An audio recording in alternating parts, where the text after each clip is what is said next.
Good afternoon, everyone. Good afternoon. Kids, today we are going to start revision of essay 1. Okay, there are chapters 1 to 13 in the syllabus of your essay 1. Okay, so we are going to revise the chapters. Okay, let's start. Okay. Now, kids, first question will be from observation and recording. आपका जो first question आएगा वो observation और recording में से आएगा. तो भी किस टाइप के क्वेश्चन आते हैं? ओके, तो यहाँ आपको एक क्वेश्चन दिख रहा होगा. Looking the picture below, which part of bryophyllum sprout is coming out. Bryophyllum का आपको लीफ दिख रहा है. Okay, the question is again I will tell you.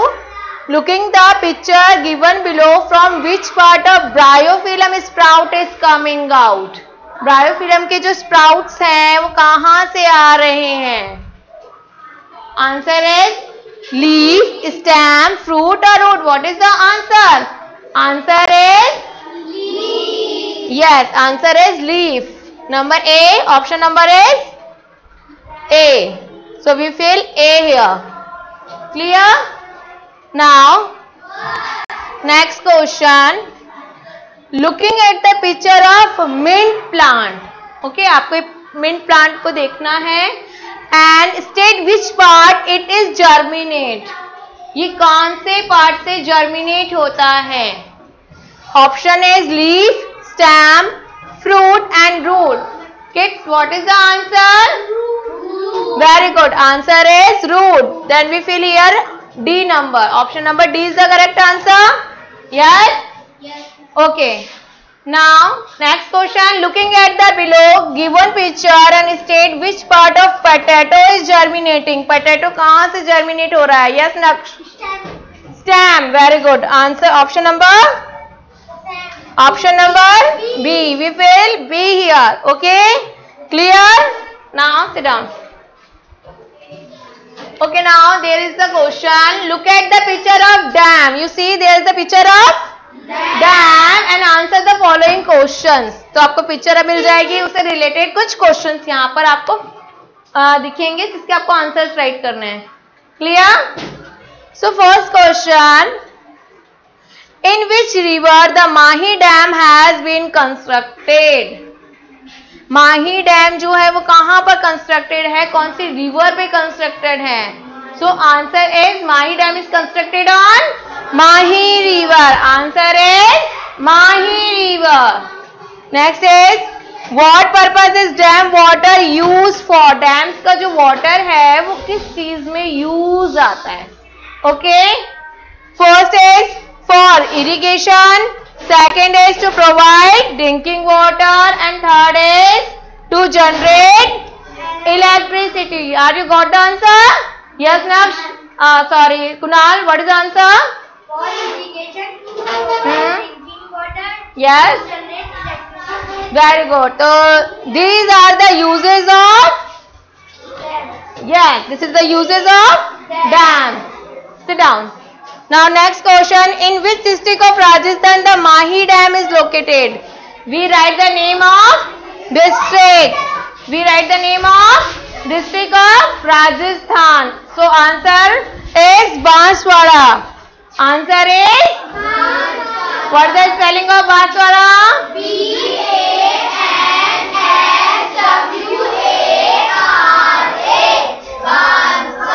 Very good. Spelling is B-A-N-S-W-A-R-A.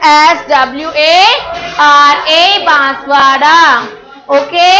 So Mahi Dam is located in Banswara district. Next, sit properly. Now next question is, you have to sing the pictures above. You have to sing some plants there and some animals you see in this picture. Okay. Yes, Purvi, stand up. First picture is of lotus. Second, third, fourth. Very good. So यहाँ पर कुछ questions भी ऐसे ही है. Which animal and plants are seen in figure given above. आपको ऊपर जो figures दे रखे हैं इनमें कौन कौन से प्लांट्स हैं और कौन कौन से एनिमल्स हैं. Okay, So we write the name lotus, crocodile, tortoise and fish here. Okay, तो ये हमें आंसर लिखना है, इन पिक्चर्स के नेम राइट करना है. Clear to all? Now next question. Komal, look at front. In the figure given above, which organisms means living beings, तो plants भी लिविंग ऑर्गेनिजम्स है ना, और एनिमल्स भी ऑर्गेनिजम्स है. Okay, live only in water, तो आपको बताना है वो कौन से ऑर्गेनिजम्स है जो ओनली वाटर में ही रहते हैं. So answer is, you see the picture, lotus and fish. So we write the answer lotus and fish here. Is it clear to all? Now next, how fish survive in water? Fish water में कैसे survive करती है? Okay, so first point is fish have a stem-like body that allow them to swim in water easily. तो fish का जो body का जो shape होता है वो stem-like होती है, इसकी body में boat shape होती है, ठीक है, जो उसको swim करने में help करती है. Next, fish have gills to breathe. Fish को कौन से ऑर्गन्स है जो ब्रीथ करने में हेल्प करते हैं? Gills. And we breathe with our lungs. हम किससे ब्रीथ करते हैं? लंग से. Okay, and fish breathe through gills. Clear? Now they have fins that help them to swim. इनके पास क्या होते हैं? fins होते हैं. Okay, that help them to easily swim in water. Clear? So these are the characteristics of fish by which fish survive in water. Clear? Next question is, in the figure given above, which animal live both on land and in water? वो कौन से organisms हैं जो land पे भी रहते हैं और वाटर में भी रहते हैं? So they are amphibians, and you know what are the amphibians? Animals that live both and in both land and in water. Okay, so yes, Pratik. Crocodile and tortoise both live on land and in water. दोनों में रहते हैं, ठीक है. So we write the answer crocodile and tortoise. Next question. Why are the leaves of lotus plant broad? ये जो lotus plant आपको दिख रहा है, इसकी जो लीव्स होती हैं, जो इसकी पत्तियां होती है, वो ब्रॉड में चौड़ी क्यों होती है? So answer, the leaves of the lotus plants are broad because they have them to float on the surface of water, ताकि वो लोटस प्लांट जो है वो वाटर के सरफेस पर फ्लोट कर सके, तैर सके. समझ में आ गया? तो this is the answer of this question. तो समझ में आ गया? तो इस टाइप के आपके कुछ भी पिक्चर्स यहाँ पर आ सकती है और उनसे रिलेटेड क्वेश्चंस आपको दिखेंगे, तो उनका अपन आंसर्स करना है. Clear? Next question is, there is a map. What we see here, districts, okay, and national parks name. समझ में आ रहा है सबको? तो बेटा यहाँ पर आपको क्या क्या दिख रहे हैं? अलवर, ओके, मीन्स यहाँ पर सरिस्का नेशनल पार्क है, केवलादेव नेशनल पार्क भरतपुर में है, कोटा में धरा सेंचुरी है. ठीक है, समझ में आ रहा है? जरूरी नहीं है मैप आए, अगर मैप आता है तो आपके लिए आंसर फाइंड आउट करना इजी हो जाएगा. ठीक है, लेकिन अगर मैप नहीं आता है तो भी आपको इनके आंसर्स लर्न होने चाहिए. क्लियर? तो मैप से रिलेटेड ही क्वेश्चंस आएंगे. Where is the desert national park of Rajasthan situated? Desert national park, तो desert area which is the deserted area in Rajasthan. सबसे ज्यादा डेजर्टेड एरिया कहाँ पर है वो आपको मैंने ऑलरेडी भी बता रखा है. जैसलमेर का जो पार्ट है हमारा वो डेजर्टेड एरिया है ना हमारा, तो ऑब्वियसली हम इसके नाम से बता सकते हैं इसका answer. What is the answer? Jaisalmer. What is the answer? Yes, desert national park is situated in Jaisalmer. Now in which district of Rajasthan Sariska national park located? Sariska national park आपको भी मैंने बताया था कहां पर है? Alwar. Sariska national park is situated in good Alwar. Now next question is what do you mean by sanctuary? Sanctuary क्या होती है? हाँ, sanctuary is a reserved area where several animals and plants stay together. वहाँ मतलब एक रिजर्व्ड एरिया है, मतलब government ने इसको प्रोटेक्ट कर रखा है, मतलब आप किसी भी एनिमल को किल नहीं कर सकते हो, प्लांट्स को विदाउट परमिशन कट नहीं कर सकते हो, तो रिजर्व्ड एरिया है, ठीक है। और इनकी टेक केयर कौन करता है? Government. Okay, clear? Now next question is based on communication. Communication से बेस्ड कुछ क्वेश्चंस आएंगे, ठीक है। तो क्वेश्चन आएंगे आपके, what are the benefits of trees? Trees के क्या बेनिफिट्स हैं? So trees clean the air for us. Trees जो है वो हमारे लिए एयर को क्लीन करते हैं। जो भी प्लेस, जिस भी प्लेस पर जितने ज्यादा ट्रीज होंगे आप उतनी ही फ्रेश एयर ले सकते हो, ठीक है। और जहां पर ट्रीज नहीं होंगे वो एरिया उतना ही ज्यादा पॉल्यूटेड होगा। Okay, trees are greatly responsible for rainfall. Trees किसके लिए रिस्पॉन्सिबल है? Rainfall.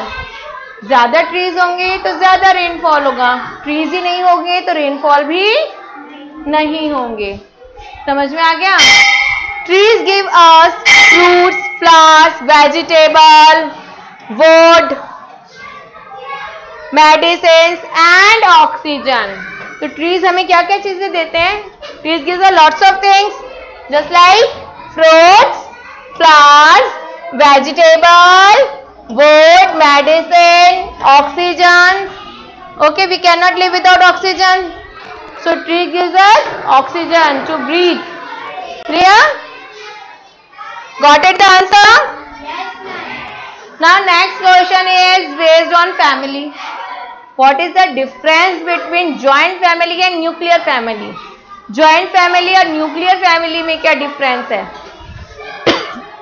First is, in joint family, grandparents, parents, uncle, aunt, children, they all live together. हमेशा joint family में सब लोग साथ में रहते हैं, ठीक है। But nuclear family is a small family. Who live in nuclear family? Only parents and children. Only parents and children. They live together in nuclear family. Clear? Next point is, joint family is also called big family. Joint family is also called big family. And nuclear family is also called small family. दोनों meaning समझ में आना चाहिए, ठीक है। Next है, there are more than 5 member in joint family. Joint family में 5 से ज्यादा मेंबर हो सकते हैं, ठीक है। 10, 12 कितने भी मेंबर्स हो सकते हैं, ठीक है। And in nuclear family there are 4 to 5 members, parents and their children. तो चिल्ड्रन 1, 2, 3 कितने भी हो सकते हैं, तो वो न्यूक्लियर फैमिली होती है। क्लियर? तो जॉइंट फैमिली में पेरेंट्स के साथ ग्रैंड पेरेंट्स भी हो, ठीक है, अंकल आंट भी हो, तब वो जॉइंट फैमिली होती है, ठीक है। पेरेंट्स और चिल्ड्रन होंगे तो it's a nuclear family. Clear to all? Now you are able to write the differences. Now next question है आपका यहाँ पे, what are the reasons for the formation of nuclear family. Means nuclear families बनने के क्या कारण है, या फिर what are the reasons of breakdown of joint family. हाँ, कि जॉइंट फैमिलीज क्यों टूट रही है, रीजंस क्या है भाई। जैसे जॉइंट फैमिलीज टूटती है तभी तो न्यूक्लियर फैमिली बनती है। हाँ, तो first is for the higher education of children, ठीक है। अगर पेरेंट्स जो है वो अपने बच्चों की हायर एजुकेशन के लिए उनको बाहर भेज देते हैं तो कई बच्चे वहीं सेटल हो जाते हैं, तो फैमिली क्या हो जाती है, टूट जाती है। नेक्स्ट, फॉर बेटर लाइवलीहुड, कुछ लोग विलेजेस में रहते हैं तो उनको विलेजेस में रहना पसंद नहीं है, तो वो कहाँ सिटीज पे माइग्रेशन कर लेते हैं, है ना, सिटी में आ जाते हैं। तो बेटर लाइवलीहुड के लिए, अच्छा जीवन जीने के लिए, तो वो अपनी फैमिली से दूर हो जाते हैं। Third is shortage of space. Joint family obviously big होती है, वहाँ पे बहुत सारे मेंबर्स रहते हैं, तो कई बार स्पेस की भी शॉर्टेज हो जाती है, ठीक है। तो इसलिए भी लोग क्या करते हैं, न्यूक्लियर फैमिली बना लेते हैं। Next is differences in the habit and behaviour of family members, family members का जो बिहेवियर मैच नहीं करता है, ठीक है, उनके हैबिट्स एक दूसरे से मैच नहीं करती है, ठीक है, तभी वो लोग क्या हो जाते हैं, सेपरेट हो जाते हैं अपनी फैमिली से और क्या बना लेते हैं, न्यूक्लियर फैमिली, ठीक है। Next is for job opportunity, तो कुछ लोगों की जब जॉब दूसरे प्लेसेस पे लग जाती है तब भी वो लोग क्या हो जाते हैं, अपनी फैमिली से दूर हो जाते हैं, ठीक है, और फिर वहीं सेटल हो जाते हैं, ठीक है, तो इसलिए भी न्यूक्लियर फैमिली बन जाती है। तो these are the reasons of forming nuclear family. Clear? Next question है what is the benefit of joint family.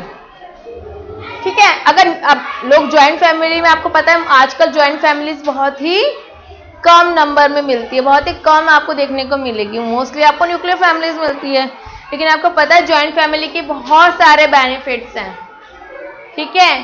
तो फोर्थ बेनिफिट क्या है, in a joint family children learn to share and care.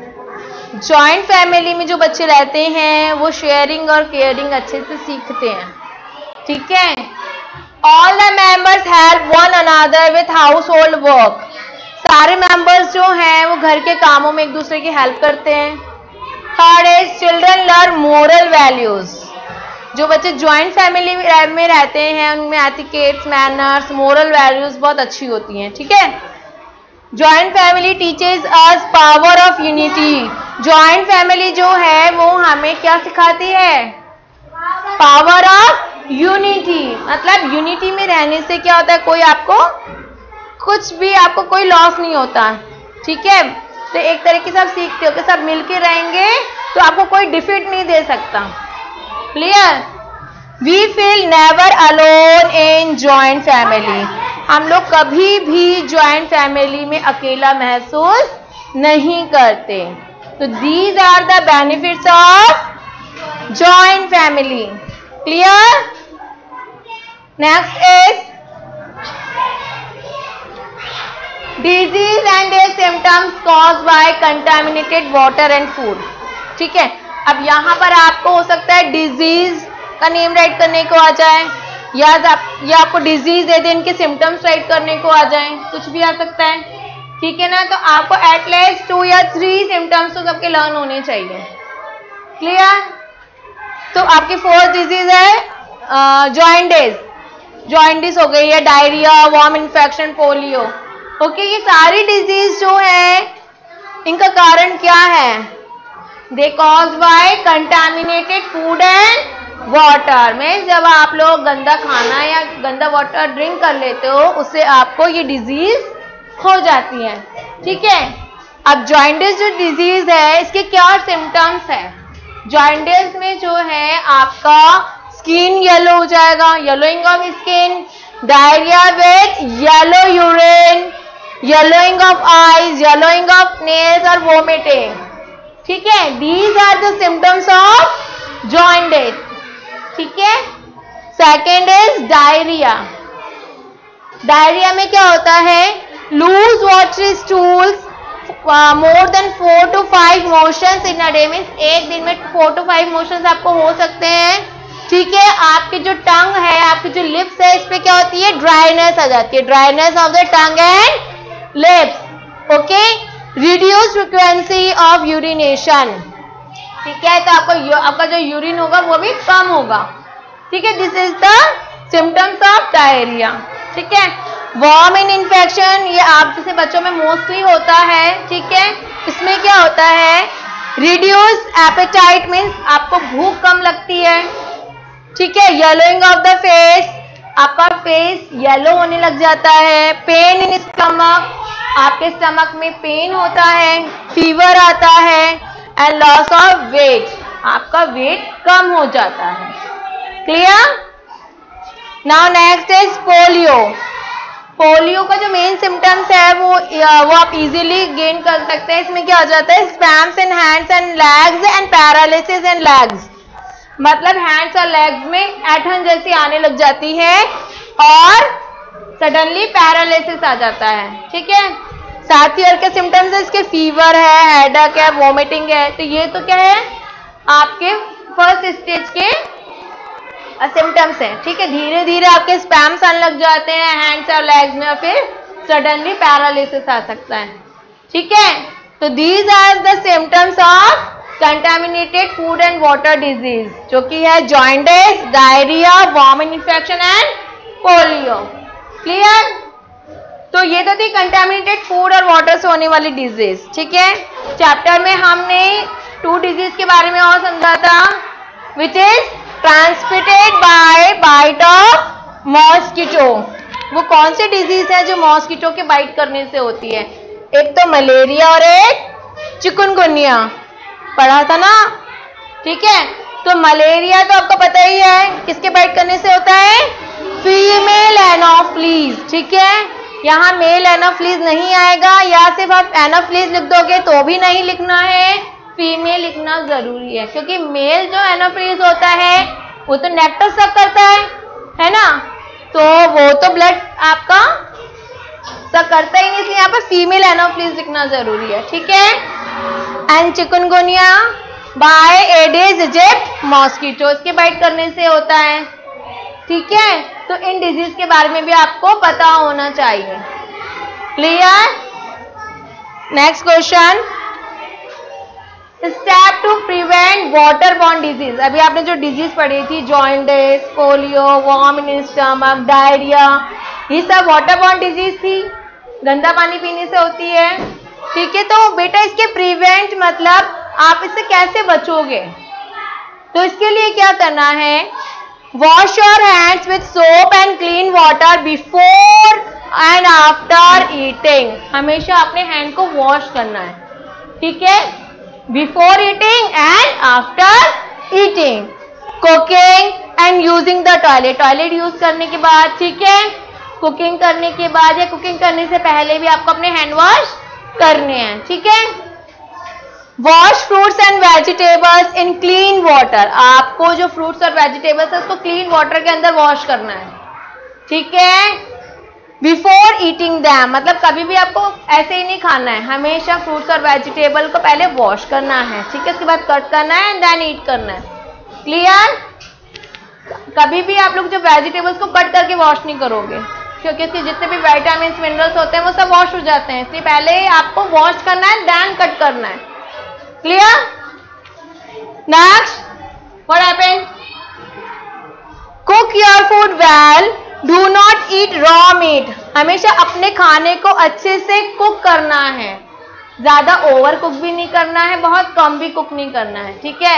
You have to cook your food well, अच्छे से cook करना है, और कभी भी रॉ मीट मीन्स कच्चा मीट नहीं खाना है। Clear? Ensure water is not accumulated in and around your house, और इस बात को ध्यान रखना है कि आपके सराउंडिंग में कहीं पर भी वाटर जो है वो accumulated में जमा ना हो पाए, ठीक है, क्योंकि इनसे क्या हो जाते हैं, मॉस्किटोज आ जाते हैं और फिर वो आपको बाइट करेंगे, ठीक है, और डिजीज हो जाएंगी। नेक्स्ट, ड्रिंक बॉइल्ड वाटर और प्योरिफाइड वाटर। हमेशा कैसा वाटर ड्रिंक करना है, boiled and purified water. Clear?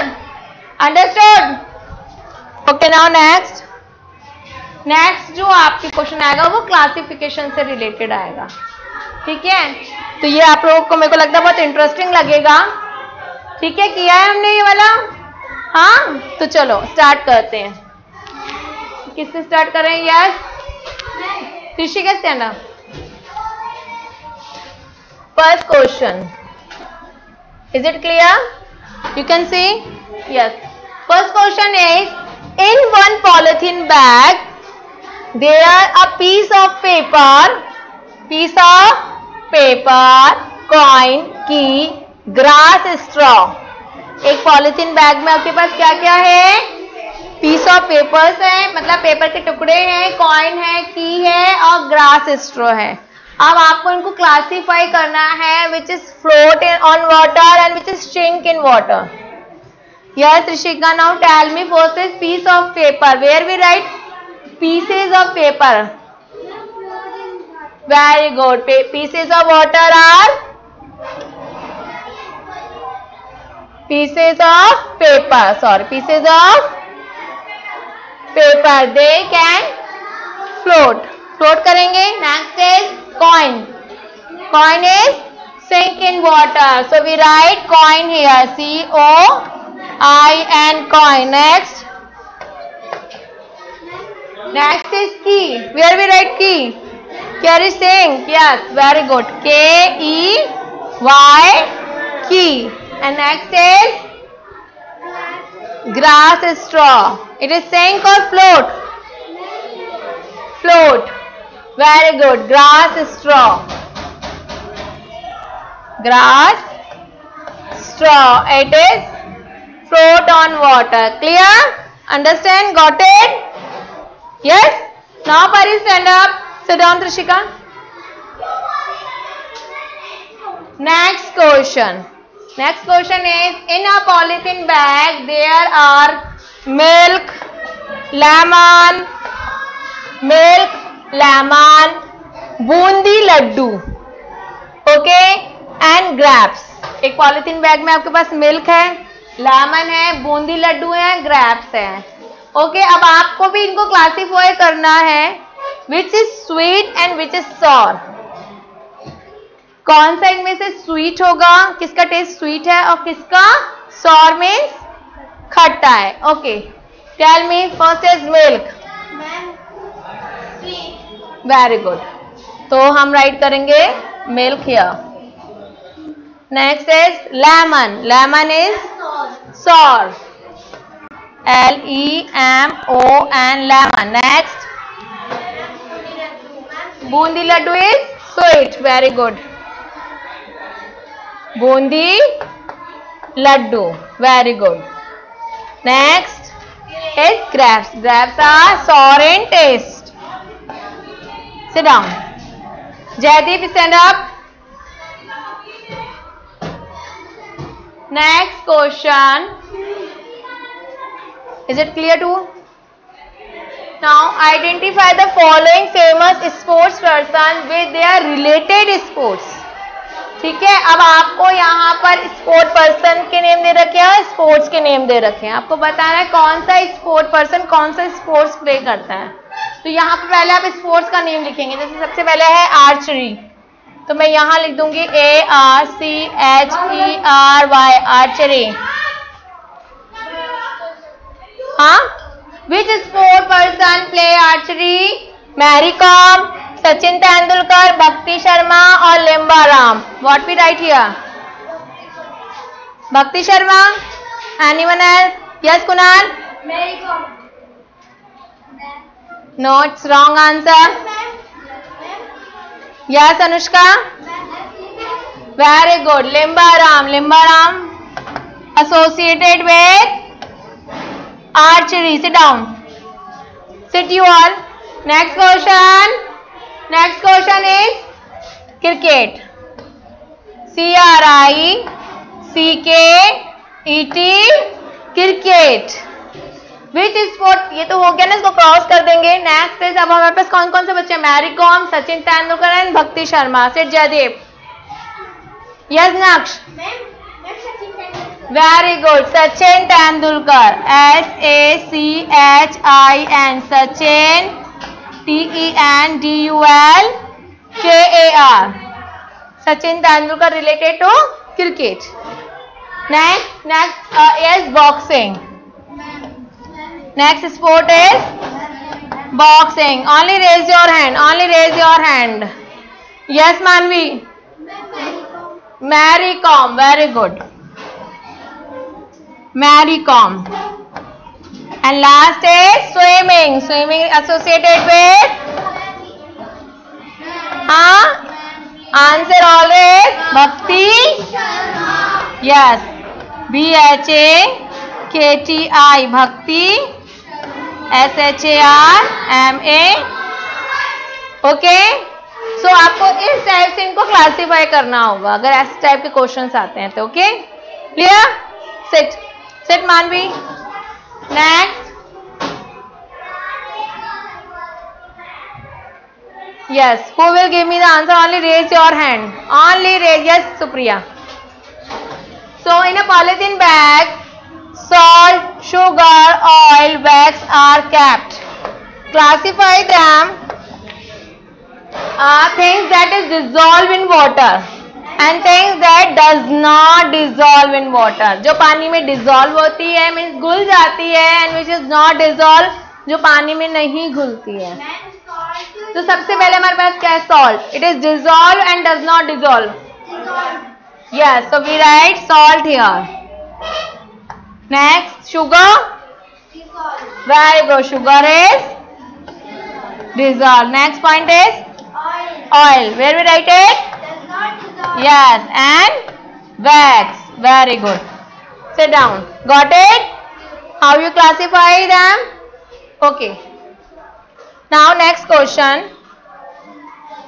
बेटा देखो नेक्स्ट क्वेश्चन जो है वो आपकी है स्टेप वेल से रिलेटेड. Okay, name the step wells and where they are located. You already understood. Parcha Bavdi. Parcha Bavdi is located in Ramdevra. Parcha Bavdi is located in Ramdevra. Kinni Bavdi? Jalo. Kinni Bavdi? Jalo. Chand Bavdi? Abhaneri. Chand Bavdi? Abhaneri. And Mirtani Bavdi is related in? Yes, Junjuno. Clear. तो ये आपको learn होने चाहिए. Clear. Next is organism and their way of getting food. यहाँ पर आपको organisms के name दे रखे हैं जैसे बर्ड, फिश, बटरफ्लाई, मॉस्किटो. तो किस वे से, किस तरीके से वो अपना फूड लेते हैं. ठीक है. तो birds get their food by picking, fish get their food by swallowing, butterfly get their food by sucking and mosquito by biting. Okay, got it? Understood you all? Yes ma'am. Okay. Now next question आपके related आएगा explanation और analysis से. Clear? तो यहाँ ये बहुत ही important topic है rain water harvesting का. ये आपको अच्छे से समझना होगा. अच्छे से समझ ही लीजिए इसको फिर से. तो फर्स्ट क्वेश्चन जो आपका आता है what is rain water harvesting. ठीक है, ये भी क्वेश्चन आ सकता है कि रेन वाटर हार्वेस्टिंग होती क्या है. तो rain water harvesting is the process. क्या है ये? एक प्रोसेस है of collecting and storing rain water. Rain water को कलेक्ट करके स्टोर करने की एक प्रोसेस है rain water harvesting.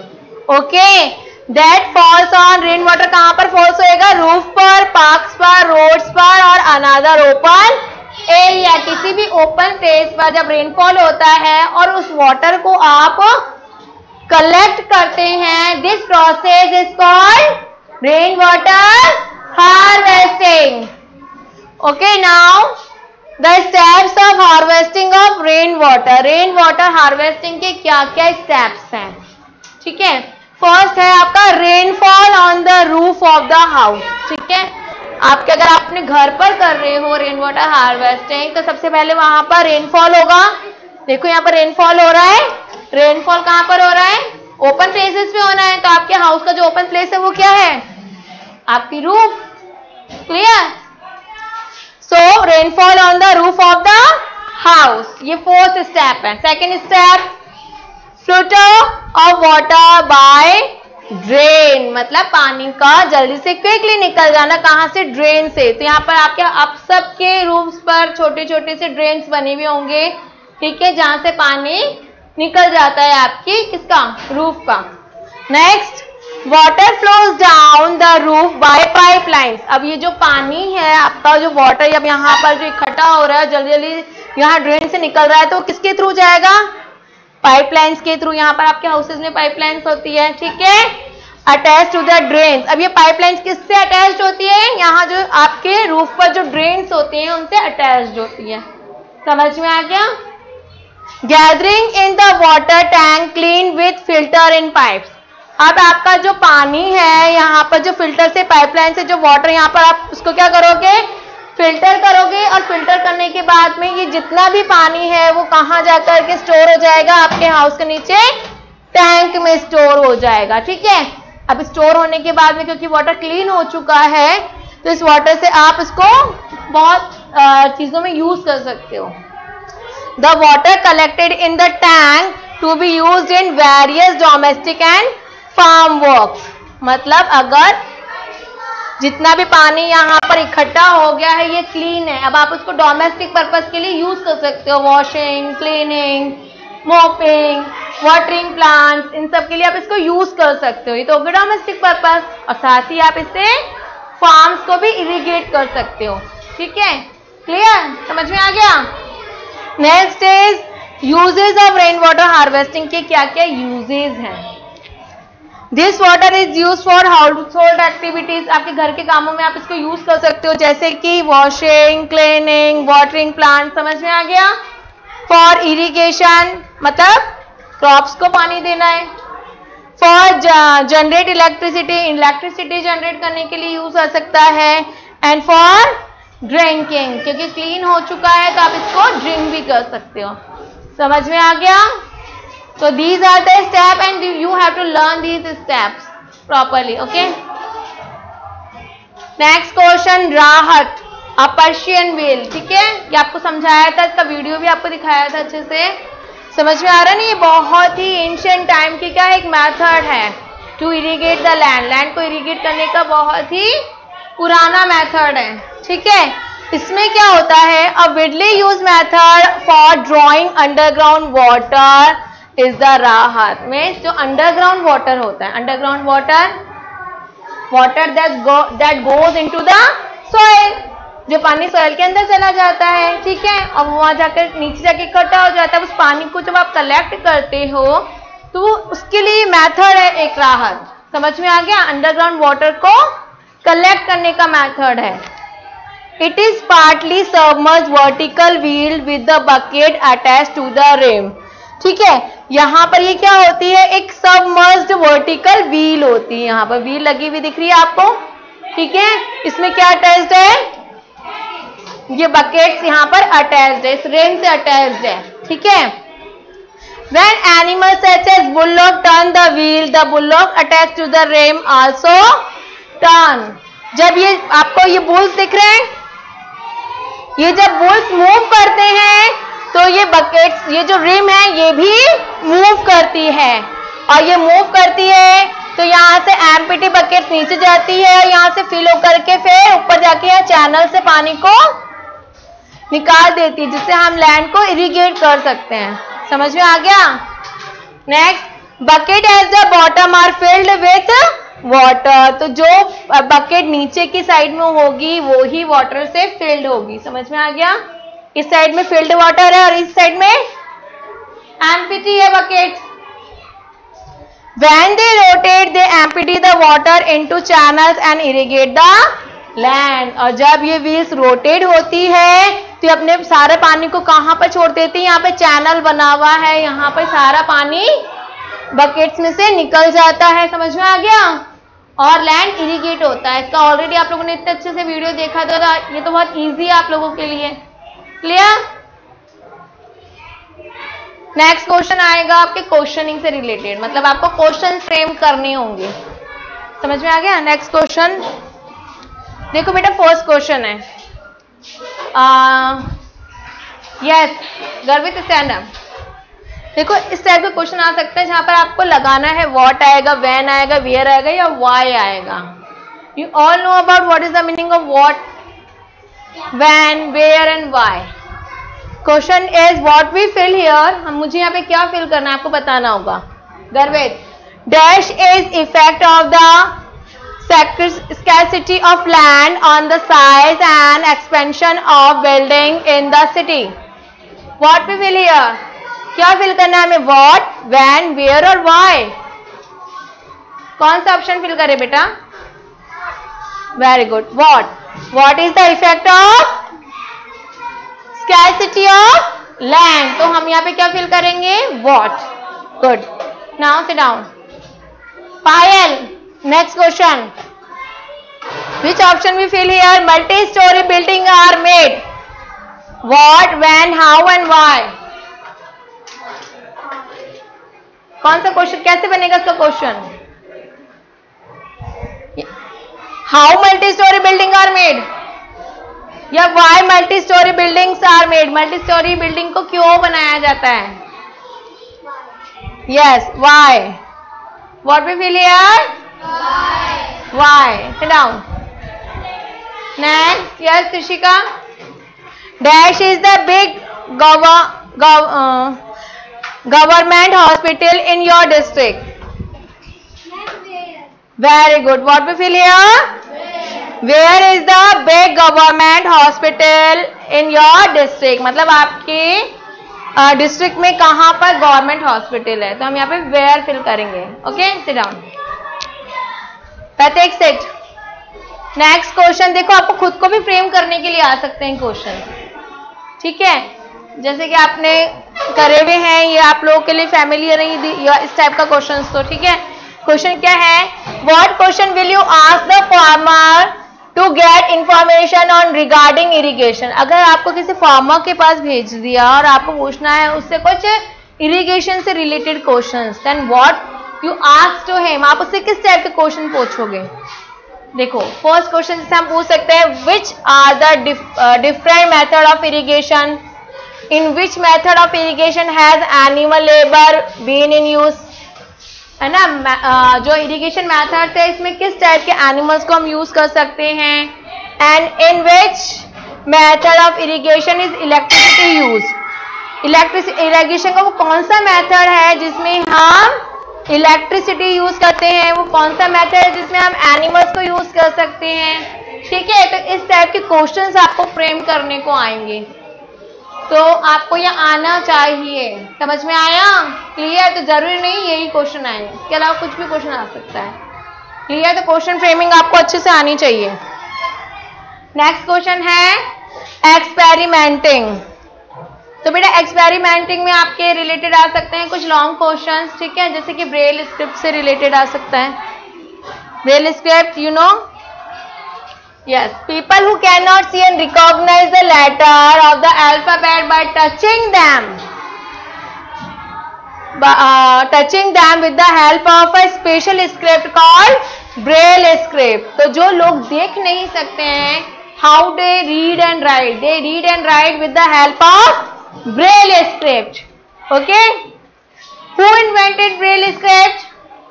Who invented Braille script? Louis Braille. Louis Braille invented Braille script. What are the tools used in Braille script?